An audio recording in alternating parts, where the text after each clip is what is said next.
ያደመና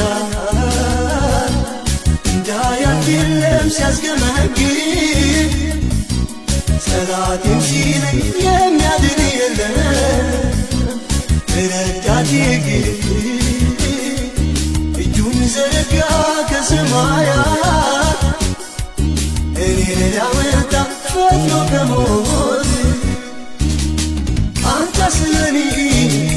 ያልሆንከው ምን አለ አንተ ስለኔ ያልሆንከው ምን አለ ጌታ ስለኔ ያልሆንከው ምን አለ ኢየሱስ ስለኔ ያልሆንከው ምን አለ ምን ልበል